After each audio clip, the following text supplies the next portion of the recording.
Assalamualaikum warahmatullahi wabarakatuh.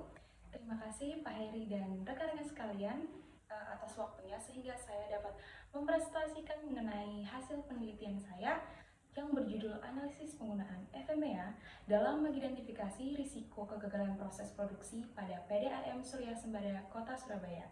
Saya Zalma Fitria Cehani yang akan menemani Anda selama kurang lebih 5 menit ke depan. Baik, sebelum memasuki pembahasan lebih lanjut mengenai penelitian saya, mungkin bisa diawali dengan latar belakang di mana perusahaan PDAM Surya Sembada Kota Surabaya yang merupakan salah satu perusahaan yang dimiliki oleh Pemda yang berperan dalam pengolahan dan penyediaan air bersih untuk melayani masyarakat luas, khususnya masyarakat Surabaya dan sekitarnya. Salah satu alat penunjang dalam proses produksi di PDAM Surya Sembada adalah mesin pompa, yang mana mesin pompa ini bekerja hampir 24 jam untuk mendistribusikan air dan kerusakan tersebut sudah pasti tidak dapat dihindarkan.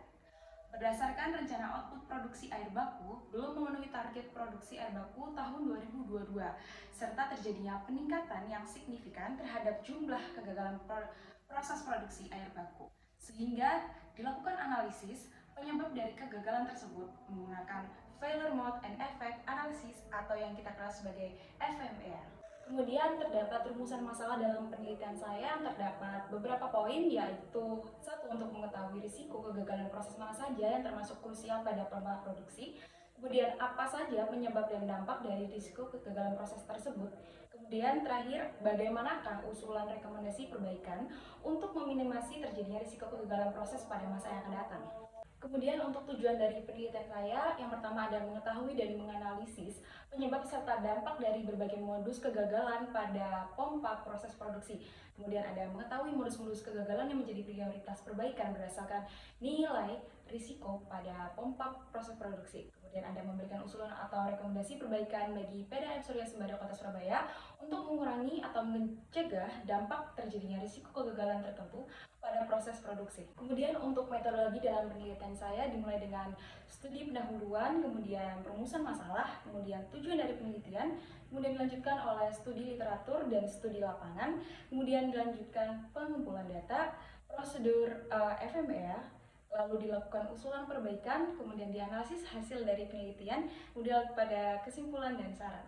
Kemudian masuk pada pengumpulan data tahun 2022, berdasarkan bulan Oktober, November, Desember terjadinya persentase kegagalan yang signifikan, sehingga perlunya analisis FMEA untuk mengetahui dan menganalisis penyebab dari modus kegagalan apa sih yang sangat krusial. Terdapat data beberapa modus kegagalan dari proses pompa produksi, kemudian dihitung berdasarkan lama pengerjaannya dalam jam, kemudian dihitung persentasenya. Dari data kerusakan modus kegagalan tersebut diperoleh hasil dari severity, occurrence, dan detection, sehingga diperoleh nilai RPN yang mana merupakan perkalian dari severity, occurrence, dan detection, sehingga didapatkan nilai RPN tertinggi terdapat pada kerusakan keluar asap dari house bearing.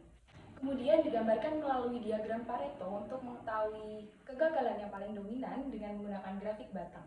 Kemudian kita melakukan root cause analysis menggunakan diagram fishbone untuk mengetahui akar permasalahan yang menjadi penyebab dari kegagalan tersebut. Kemudian dilakukan metode 5Y untuk mencari akar permasalahan yang dirincikan menjadi 5 why. Baik, memasuki penghujung akhir dari presentasi saya, terdapat beberapa kesimpulan, yaitu hasil identifikasi risiko melalui wawancara dan observasi lapangan di PDAM Surya Sembada Kota Surabaya menunjukkan bahwa terdapat 10 jenis kerusakan. Kemudian terdapat modus kegagalan yang menjadi prioritas perbaikan bagi PDAM Surya Sembada Kota Surabaya ditetapkan berdasarkan perhitungan RPN tertinggi, yaitu keluarnya asap dari house bearing. Kemudian ada penetapan rekomendasi perbaikan secara umum meliputi pengembangan skill untuk petugas yang melakukan pemeliharaan, kemudian petugas dapat melakukan pengecekan pemeliharaan mesin secara berkala, serta petugas dapat tetap menjaga kebersihan lingkungan di sekitar mesin pompa. Demikianlah presentasi hasil penelitian kali ini yang dapat saya sampaikan. Saya mohon maaf jika terdapat penyampaian yang kurang sempurna. Semoga materi kali ini dapat memberikan insight bagi rekan-rekan sekalian. Saya Zalma Fitria Cayani, izin undur diri. Wassalamualaikum warahmatullahi wabarakatuh.